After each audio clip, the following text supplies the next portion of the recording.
Nosotros profesamos todos los domingos que tenemos un solo Señor. Y para que no haya duda, porque hoy Señor se le llama a cualquier mamarracho, para que no haya duda, le ponemos el nombre. Creemos en un solo Señor, Jesucristo. O sea, ahí no queda duda para nadie más. Categóricamente, todo lo otro se llama unir a esta fe de Jesús a otro tipo de persona, otro tipo de cosas. ¿Cómo se llama? Relativismo, que es lo que está de moda hoy en día, relativismo. No importa que eso, tal que tú creas en Dios, no importa que sea Buda, o que sea fulano, que sea... No, nosotros creemos en un solo Señor, que tiene nombre, Jesucristo. Fuera de ahí, el que se confunde, hermano, es que más claro que eso, ¿hay alguna forma más clara que decir que eso? ¿Cómo alguien se puede confundir con yoga y con otras cosas? ¿Qué tiene de malo el yoga? El yoga tiene de malo que dice el libro del Bhagavad Gita, que yo lo tengo porque a mí nadie me hace cuento, y el Bhagavad Gita es el libro santo del hinduismo, como para nosotros la Biblia. El Bhagavad Gita dice bien claro, el yoga es una forma de unirte personalmente a Krishna. Punto. Si ellos lo dicen, ¿por qué yo voy a decir que no? No, lo dice bien claro, como para nosotros la comunión o la confesión nos une a Cristo, para el hindú, el yoga es una forma de unirse a un Dios, a su Dios que es un Dios pagano. Krishna no quiere decir Jesucristo. Nosotros creemos en un solo Señor Jesucristo. Creemos en un solo Dios, pero creemos en este caso, estamos hablando de un solo Señor Jesucristo. No más ningún Señor. Todo lo demás que sea Señor en tu vida. Y vuelvo a decir, Señor, en sentido de dueño, en sentido de posesión. Si tú tienes algo que posee tu vida que no es Jesucristo, hermano, estás en idolatría. Definitivamente. Ahora piensa a ver qué cosa hay en tu vida que te posee por encima de Cristo, y eso es idolatría. Y nosotros lo proclamamos, creemos. ¿Por qué es Señor, dueño? ¿Por qué lo dijimos la semana pasada? Porque nosotros, la creación, nuestros primeros padres, y lo explicamos cuando hablamos del pecado original, cuando hablamos del Padre, nuestros primeros padres vendieron libremente la creación ¿a quién? Al demonio. Dejaron entrar al demonio en la creación, libre y voluntariamente. Ellos desobedecieron a conciencia a Dios. A partir de ese momento, la creación, ¿a manos de quién pasó? ¿A manos de quién pasó la creación? Del diablo. Del diablo, del hombre y del diablo que lo manipula. Fíjate que inmediatamente que el hombre decide por la serpiente, es expulsado del paraíso. Y ponen un ángel cerrando. O sea, quiere decir que a partir de ese momento el hombre fue expulsado de la presencia de Dios. En ese momento se abrió un abismo terrible entre Dios y el hombre. Toda esa gente hasta Cristo caminaron solos en medio de ese abismo que hay entre Dios. Dios se separó porque Dios no mora donde hay pecado. Entonces nosotros, la creación en ese momento fue vendida ¿a quién? Al diablo.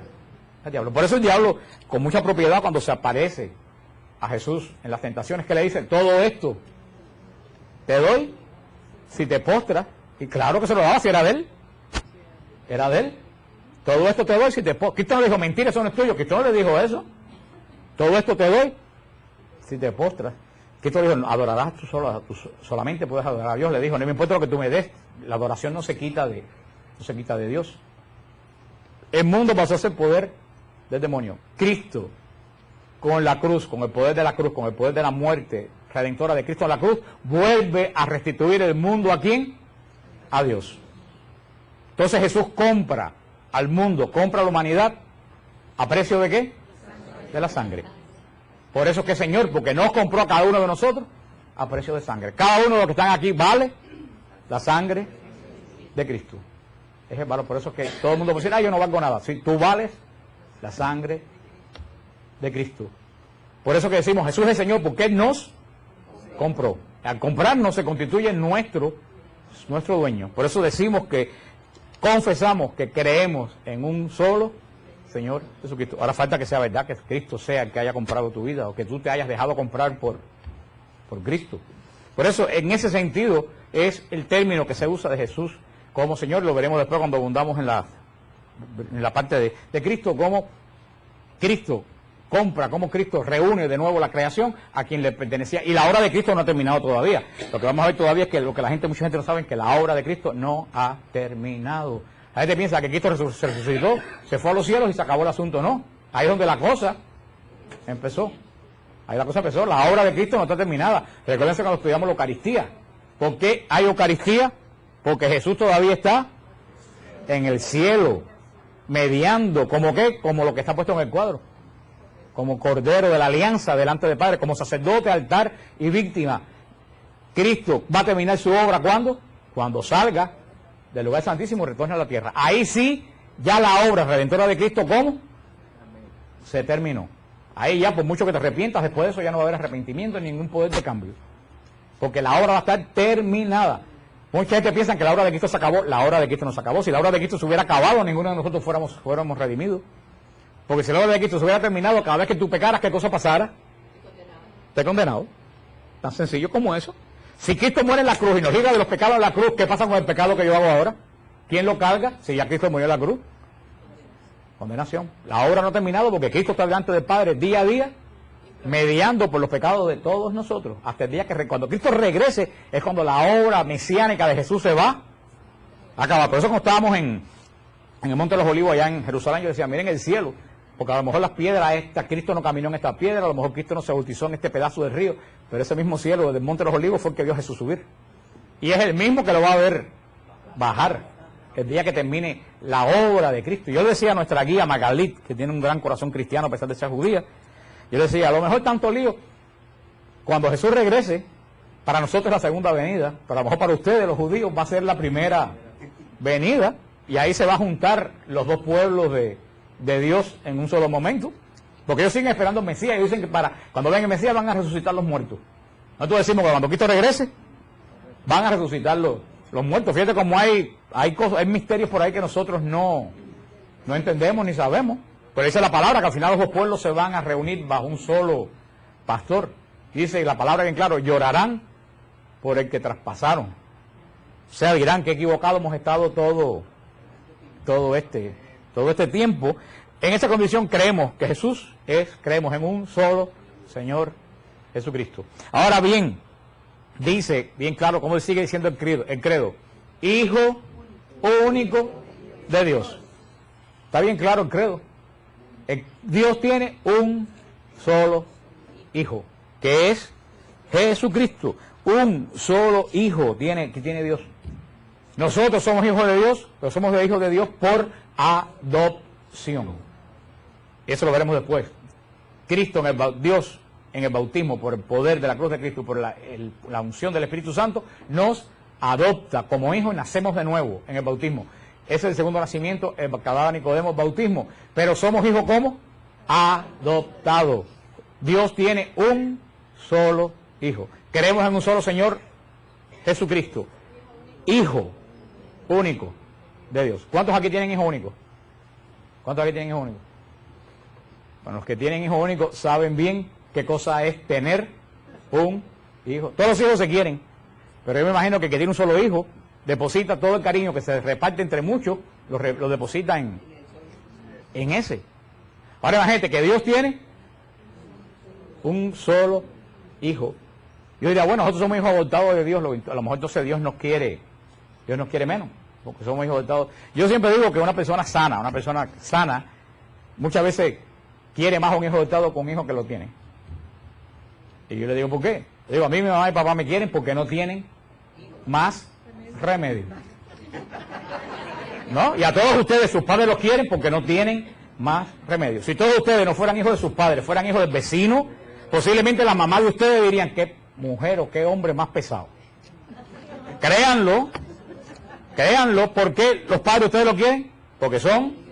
Y el especial dice, ¿qué remedio si es mío? Ahí no hay. Ahora, cuando todo esto es un hijo, tú lo eliges. Y cuando tú lo eliges es porque tú lo amas.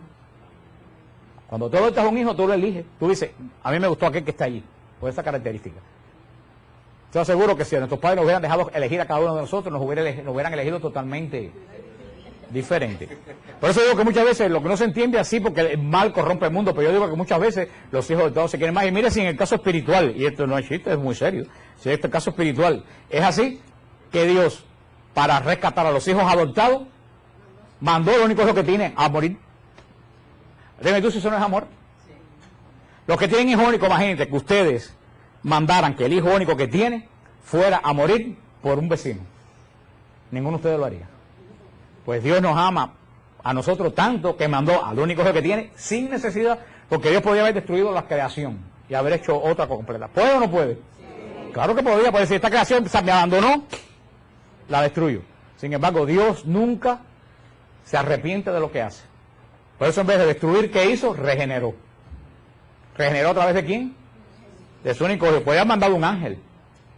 No, su único. Por eso lo recalca el credo.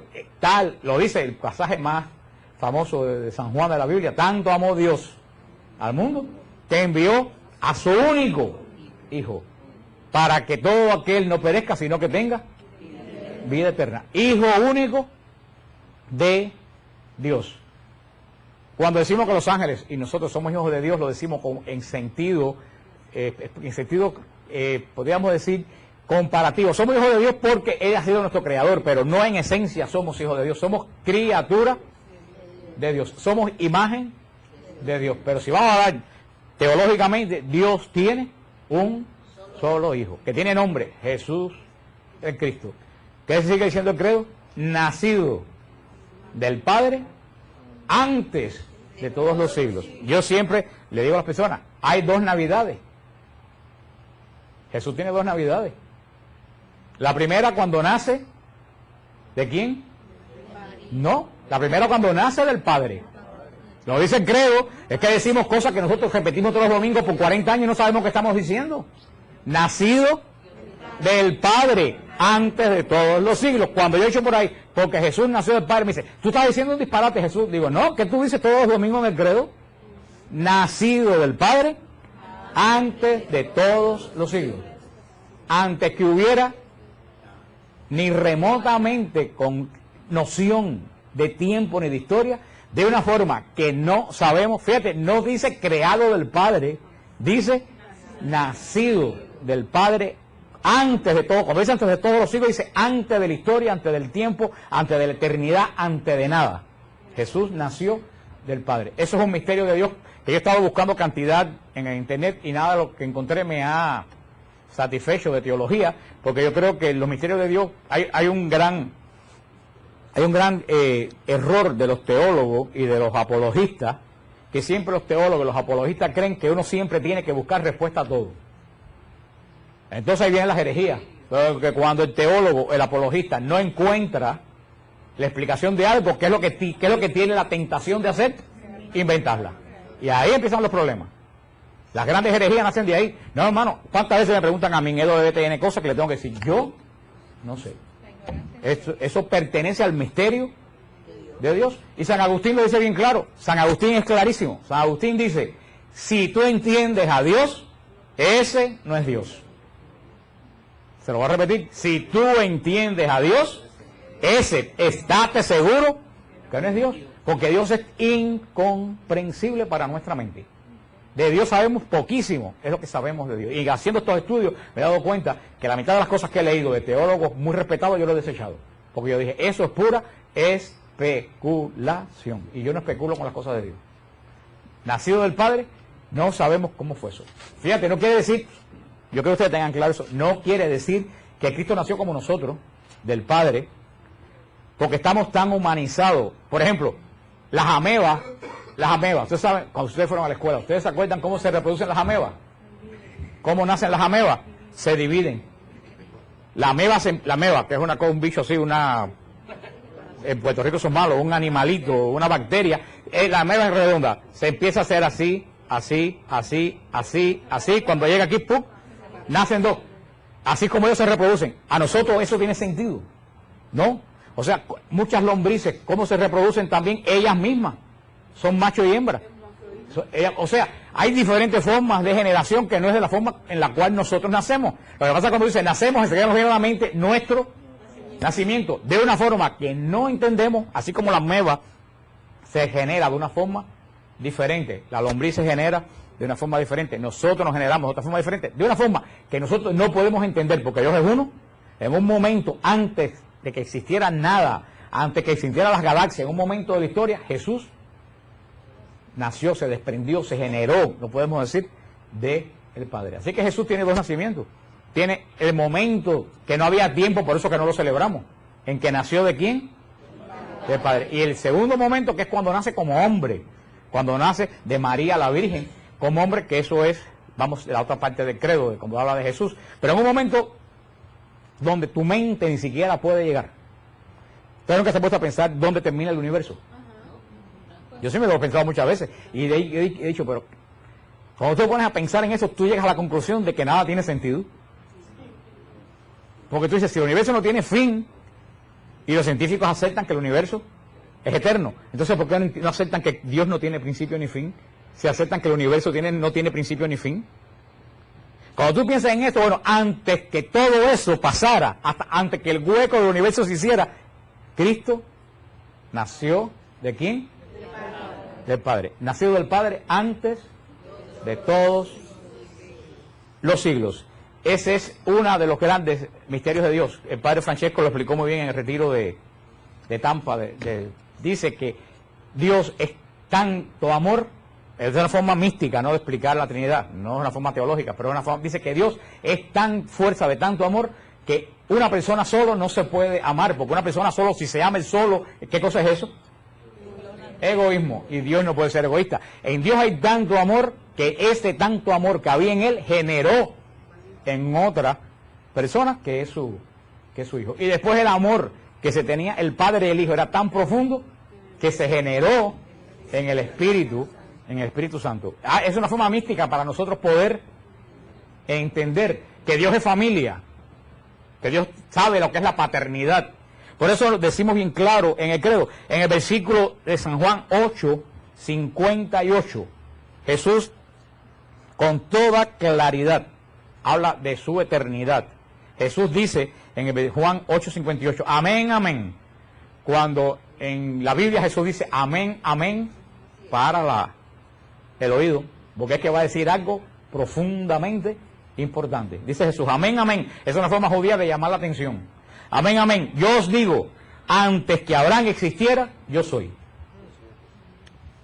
Ahí Jesús, un carpintero de 30 años, está diciendo, oye bien lo que les digo, antes que Abraham existiera, yo soy.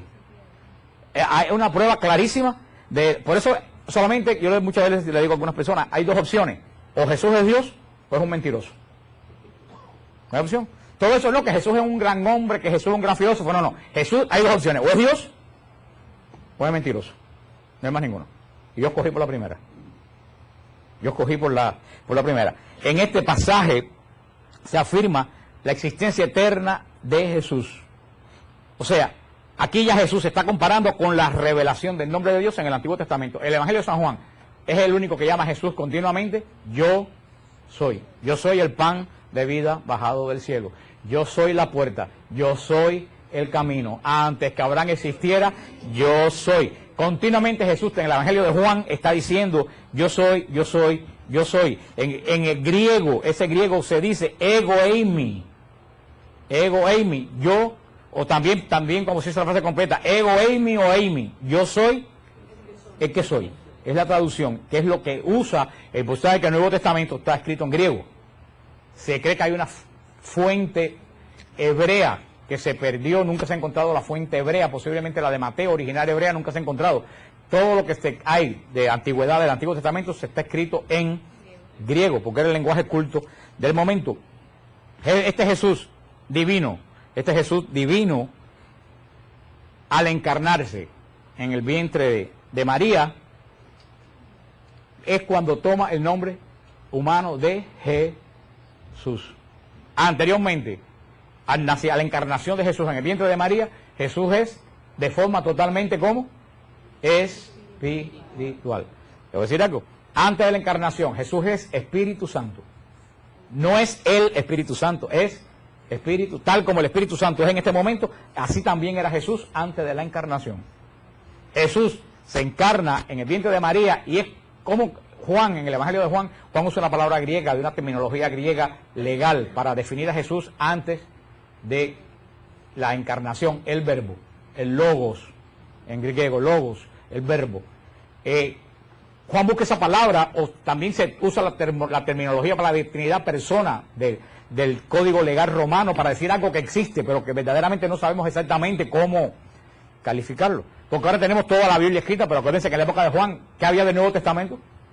Nada. Juan tuvo que fabricar, y los padres de la iglesia, toda la teología de la nada. Por eso que Juan dice, Cristo entre la encarnación era el Logos, era el Verbo, la palabra de Dios, pero no una palabra de Dios estática, como escrita en un libro, una palabra de Dios que es viva, por eso que le llama Verbo, la palabra de Dios que siempre está en acción.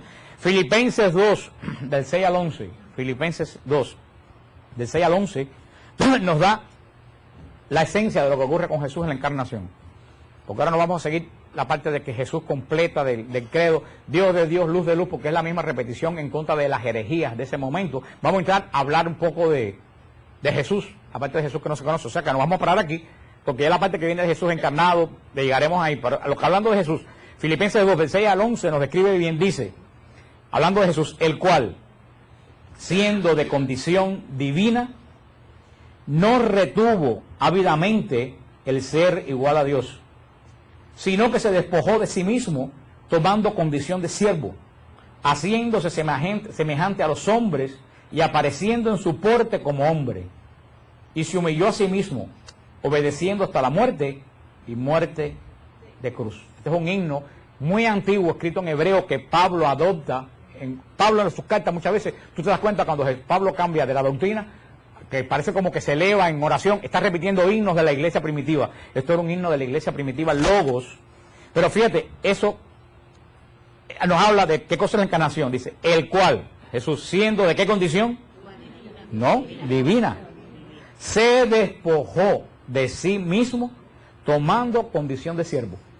Fíjate, San Pablo lo dice bien claro. Jesús, lo deja San Pablo claro, Jesús de condición divina. Se despoja de su condición divina para hacerse uno, como cada uno de nosotros, menos en el pecado.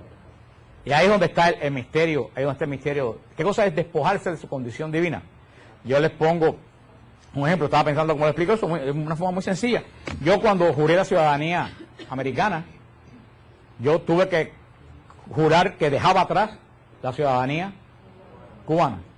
Yo legalmente dije que ya dejaba a un lado la ciudadanía cubana y adoptaba la ciudadanía norteamericana. Yo soy norteamericano. Ahora, el hecho que yo dijera, que jurara eso, a mí me convirtió inmediatamente en anglosajón. ¿Cuántos aquí son ciudadanos americanos? Aquí no viene inmigración, así que sin miedo pueden. Mira, la mayoría son ciudadanos americanos. ¿Ustedes creen que yo estoy en una congregación de anglosajones? Como dicen en Puerto Rico, todos tienen, y yo incluido, la mancha de plátano en la cara. Pero sin embargo, yo tengo el hecho de hacer medio ciudadano americano, no me despojó de mi condición de ¿qué? De cubano, porque yo voy a ser cubano hasta que, y ustedes van a ser nicaragüense, colombiano, lo que sea, hasta que se muera. Hemos dejado atrás una etapa para aceptar otra, pero eso no nos quitó nuestro origen. ¿Ustedes entienden eso que les quiero decir? Cuando yo vine de Cuba, yo había estudiado licenciatura en ciencia económica en Cuba, y yo fui a Nueva York y empecé a trabajar de portero. En Cuba, aunque era la miseria que había, pero como quiera que sea, era un licenciado, quien cabía de la universidad. Aquí, ¿qué cosa era? Un portero. Ahora, el que yo me pusiera hoy, por ejemplo, los médicos que vinieron de Cuba a principio del exilio, que se tuvieron que poner a lavar, limpiar baños en los hoteles en Miami Beach, perdieron su condición de médico. No, se hicieron trabajadores de limpiar, pero no perdieron su condición de médico, porque después fueron y revalidaron los títulos. Así es lo que pasó con Jesús. Jesús se despojó de su condición divina sin perderla, como el médico que se puso a limpiar baños temporalmente y dejó a un lado el título de médico. Mire, doctor, venga acá. O el caso cuando yo fui portero. Jesús se despojó, no quiere decir que dejó de ser Dios, sino que dejó su condición divina. Hechos que eran relativos a Dios, como la reverencia que se le debe, la adoración a Dios que no se puede ver si no muere. Dice, nadie puede ver a Dios y seguir vivo.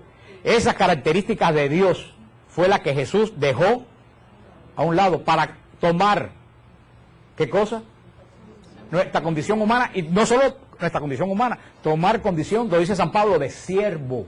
Fue más abajo que nosotros, porque Jesús viene a someterse. Jesús se pone en una condición todavía mucho más abajo que la condición de de nosotros.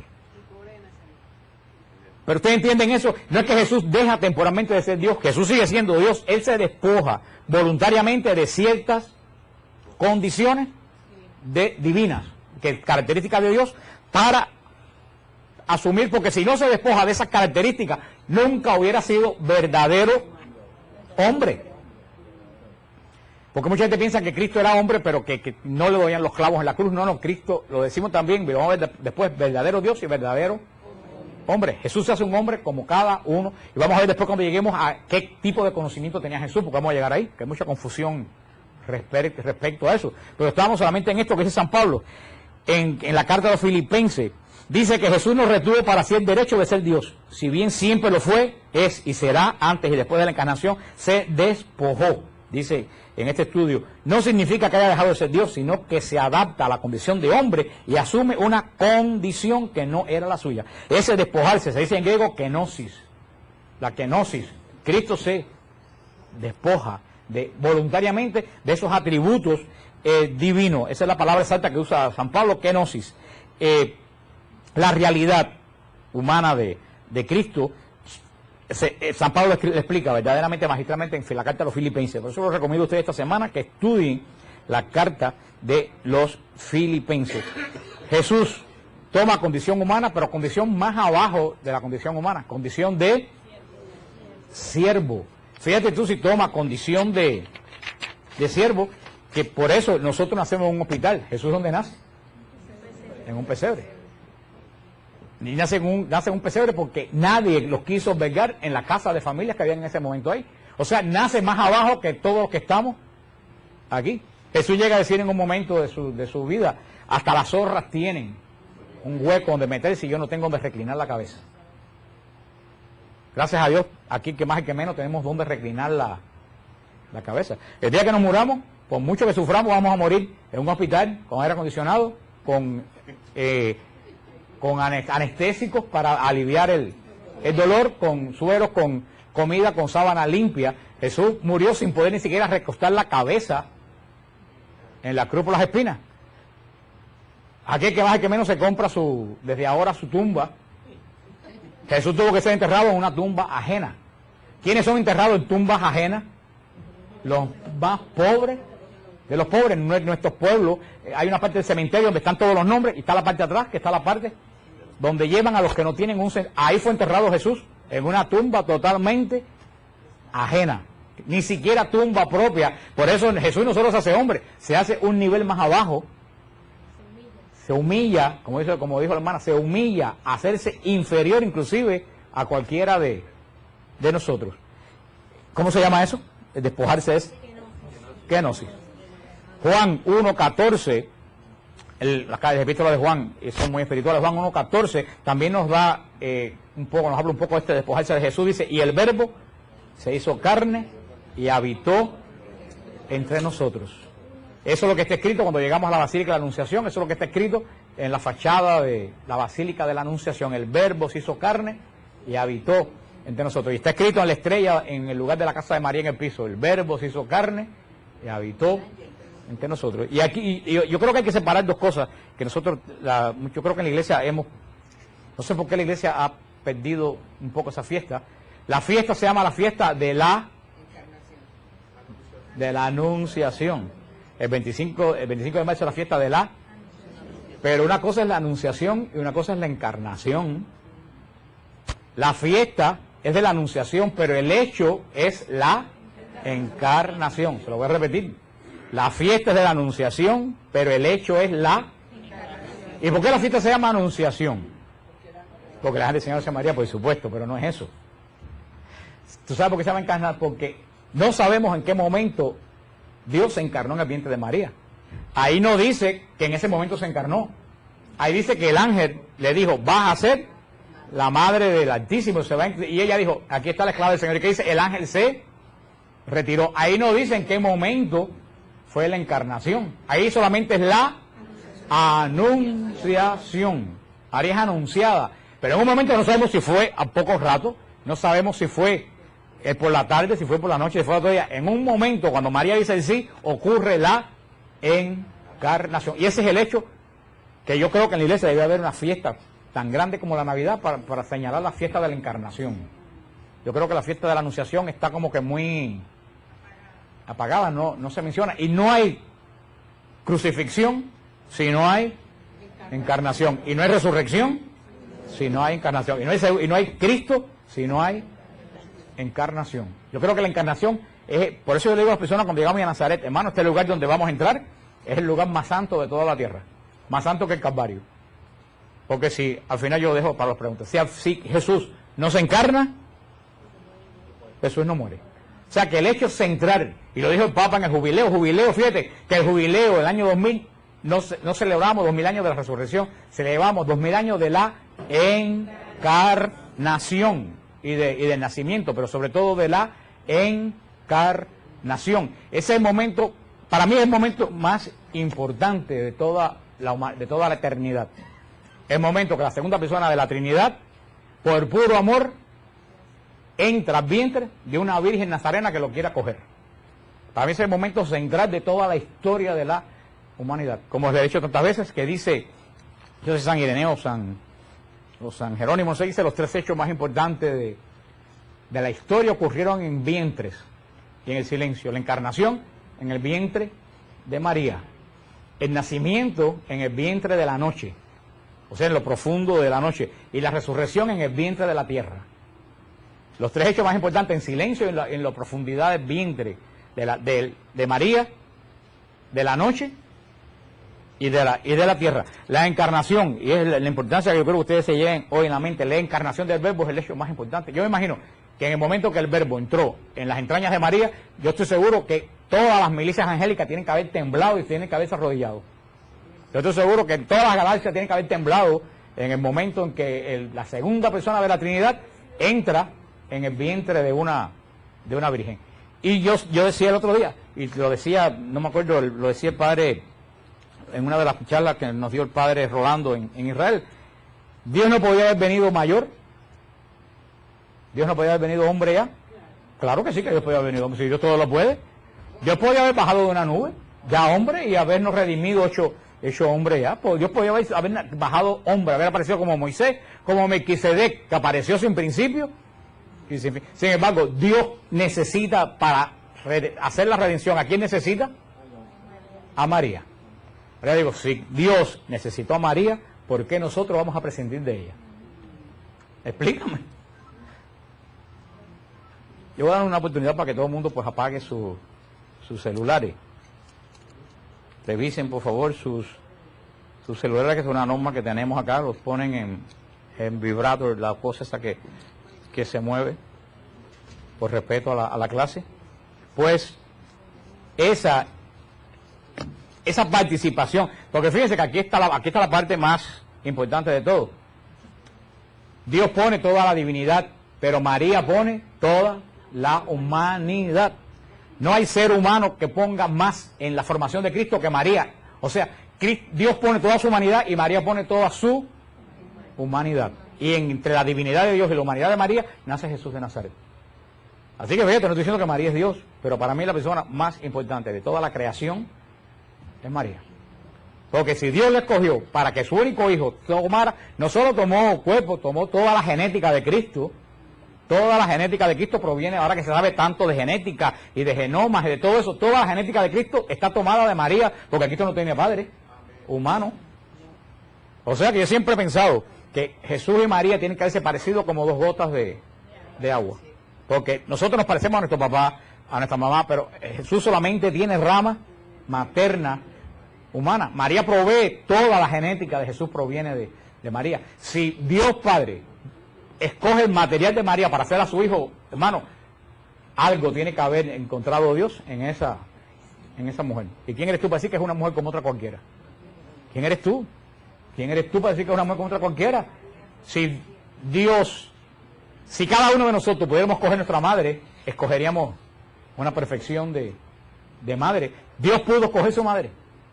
¿Cómo no la va a escoger? Fíjate con qué detalle, si ustedes van al libro de Éxodo, y esto es muy importante, fíjate si ustedes van al libro de Éxodo, con cuánto detalle Dios describe el arca de la alianza. Léanse el Éxodo, Dios no dijo hagan una caja y pongan, no, Dios dice que tenga tanto de alto, tanto de ancho, tanto de profundidad, la recubre con tantos de oro, le pones tantas argollas, le pones tantas. Dios de un capítulo entero describiendo cómo Él quiere que hagan el arca de la alianza minuciosamente, con medidas específicas. ¿Qué cosa iba a contener el arca de la alianza? Las tablas de la ley. Ahora imagínate, ¿cómo Dios no va a hacer con medidas específicas aquella que va a contener a su hijo? ¿Cómo no lo va a hacer? Como me decía un pastor una vez, me escribió también otra persona, porque esa palabrita parece que la usan, porque ellos tienen unas, gracias Ramón, ellos tienen unas palabras un poco raras. Me dice, este hermano que me no, porque María es un vaso desechable. Yo dije, hermano, yo no quiero estar en tus zapatos cuando te enfrentes al hijo de María. Porque tú estás ofendiendo a la madre de Jesús. Así que el problema lo vas a tener tú con él. Yo no. Tú lo vas a tener cuando él te diga, ¿a qué tú le llamaste a mi madre? Porque Jesús es verdadero Dios, pero sigue siendo verdadero hombre, con sentimientos de verdadero hombre. Y un hombre que no quiere a su madre. Yo le digo a la gente, si Cristo no quiere a María, Él no te puede querer a ti. ¿Cómo no va a querer a la que le dio de comer, a la que le enseñó a caminar, a la que se fue a Egipto para que no lo mataran, a la que estuvo 30 años dándole de comer, a la que cuando todos los hombres de pelo en pecho se fueron, lo siguió a pie de la cruz? ¿Cómo no va a creer si te va a creer a ti que eres un sinvergüenza? La prueba de que Dios me ama a mí es que más que a mí ama a María. Eso es lo que esta pobre gente están tan obnubilados que eso es sentido común, eso no es teología, eso es sentido común. Jesús toma toda su humanidad de María. Por lo tanto, aunque no estamos hablando de María ahora, María tiene que haber sido un ser tremendamente excepcional, más allá de lo que todos nosotros tenemos imagen que pueda haber sido. Aquella que Dios escogió para, fíjate, vuelvo a decir, no es el arca donde se pusieron unas piedras adentro, no es que Dios bajó espiritualmente, no. La segunda persona de la Trinidad entró en el vientre de María, se hizo ¿qué? Hombre, y nunca volvió a ser espiritual. Jesús no es espiritual ahora. Jesús resucitó físicamente, de una forma gloriosa que no sabemos, pero sigue siendo físico, como nosotros. Luego entonces, la carne que cogió Jesús en el vientre de María es la misma que tiene en el cielo. Es la misma que tiene en el cielo. Por eso es que María es llevada al cielo. Porque parte de esa carne de Jesús es de María. Por eso es que María no puede tampoco conocer la corrupción como no la conoció Jesús. Por eso es que María es llevada al cielo. Porque María es el vaso no desechable, el vaso sagrado, el cual Dios tomó de oro, como dice Mirta, para depositar a su único hijo. Y vuelvo a decir, todo esto lo tiene María porque ella es buena. No, lo tiene por Cristo. Porque si en vez de María hubiera sido Juana, todas estas cosas que estamos hablando, lo estuviéramos hablando de Juana. O sea, no es María per se, como dice el dogma de la Asunción, como dice el dogma de la Inmaculada, en atención a los méritos de su único hijo. Porque, y lo vamos a ver después, Jesús es hijo unigénito de Dios y primogénito de María. Y vamos a ver después, así como Dios tiene un solo hijo, María tiene que haber tenido solamente un solo hijo. No puede haber compartido la divinidad de Jesús con nadie.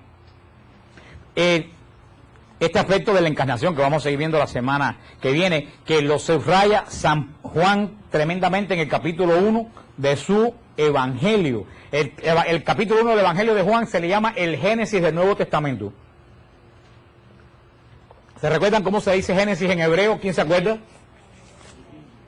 ¿Alguien lo dijo por ahí? ¿Cómo se dice? No dijeron ñiñiñi por ahí. Eso no es hebreo. Eso no es hebreo. El Génesis en hebreo se dice Bereshit. Bereshit se dice que la palabra Bereshit quiere decir en el principio. Así comienza, la palabra de Dios comienza en el principio, Bereshit. El Evangelio de San Juan, ojo, el Evangelio de San Juan comienza con la misma palabra, en el principio. Fíjate que el Evangelio de Juan comienza con la misma palabra del Génesis. ¿Cómo comienza el Génesis? En el principio. La tierra era un caos y Dios flotaba sobre... ¿Cómo comienza el Evangelio de San Juan? En el principio era Dios. Por eso se le llama el Génesis del Nuevo Testamento. En el principio era Dios. con esto vamos a terminar hoy, después seguimos la semana que viene, pero quiero leerle para que ustedes tengan la constancia completa del Evangelio de Juan, no de mi traducción, sino de la original. Dice, en el principio existía la palabra, y la palabra estaba junto a Dios, y la palabra era Dios. Ella estaba en el principio junto a Dios. Todo se hizo por ella. Cuando dice ella se refiere a la palabra. Y sin ella no se hizo nada. Lo que se hizo en ella era la vida, y la vida era la luz de los hombres. Y la luz brilla en las tinieblas, y las tinieblas no la vencieron. La palabra era la luz verdadera que ilumina a todo hombre viniendo a este mundo. En el mundo estaba y el mundo fue hecho por ella, y el mundo no la conoció. Vino a los suyos, y los suyos no la recibieron. Pero a todos los que la recibieron les dio poder de hacerse hijos de Dios. Fíjate cómo comienza el Evangelio. En el principio, Bereshit, existía, como dice Génesis, en el principio Dios flotaba, el Espíritu de Dios flotaba. En el principio existía la palabra. Quiere decir que desde que comenzó la voluntad de Dios, desde que comenzó la creación, ya Dios, la palabra era preexistente. Dice, y junto a Dios, fíjate lo que dice al final del versículo 1, y la palabra era Dios. Ahí la traducción más correcta que la palabra sería el verbo. A mí no me gusta la traducción esta que hicieron de palabra, porque eso se puede interpretar de una forma feminista. A mí no me gusta el interpretar a Cristo de forma femenino. Yo, con todo el respeto a la Biblia de Jerusalén, yo seguir usando la palabra original. En el principio era el verbo, y frente a Dios era. Yo soy un poco... No sé si yo estaría viendo ya fantasmas por donde quiera, pero donde a veces yo leo cosas y una alerta me hace ta. Yo digo, aquí hay algo de nueva era. Porque la nueva era es como las cucarachas. Tú las terminas por un lado y sale por el otro. Y donde menos tú te lo imaginas, y a lo mejor la gente que está haciendo la traducción ni se da cuenta que la nueva era se lee. Porque es tan sutil que se cuela, que hasta tú mismo tienes que al lado te das cuenta que dijiste algo que puede sonar a nueva era, porque ese es el engaño del demonio. Pero fíjate, vamos a poner con la palabra verbo. En el principio era el verbo, y el verbo estaba junto a Dios, y el verbo era Dios. Juan lo dice claramente, el verbo era. Ustedes saben lo que la traducción Nuevo Mundo de los Testigos de Jehová, que es la traducción más infame que existe sobre la tierra, es una traducción grotesca y grosera. ¿Ustedes saben lo que dice? Lo que hicieron ellos dice, en el principio era el verbo, y el verbo estaba junto a Dios, y el verbo era un Dios. Un Dios con D minúscula. Digo yo, ¿cuántos dioses hay? El verbo era un Dios. O sea que parece que hay muchos dioses. Colaron la palabra un, que no existe en el original griego. Dice, y la palabra era Dios. Por ella todo se hizo en el principio. El verbo se hizo carne. Esta palabra que se usa aquí en griego, la palabra ginomai, que significa llegó a ser. En un momento de la historia, esa persona espiritual se hizo, cuando dice carne, quiere decir que en un momento determinado del tiempo y del espacio se hizo uno igual que nosotros, menos en el pecado. La semana que viene vamos a hablar entonces de la conciencia de Cristo, de qué conciencia tenía Cristo de sí mismo, porque hay mucha confusión con eso. Hay una cantidad de disparates sobre qué piensa Dios, cuál es la naturaleza de Dios, cosa que nosotros los católicos verdaderamente no se nos explica, porque cuando se explica nosotros no vamos a las clases que se dan, y en las predicaciones de los domingos casi siempre son bastante, no sé, nadie se quiere meter en estos problemas. Así que vamos a hablar de esa parte de la teología la semana que viene.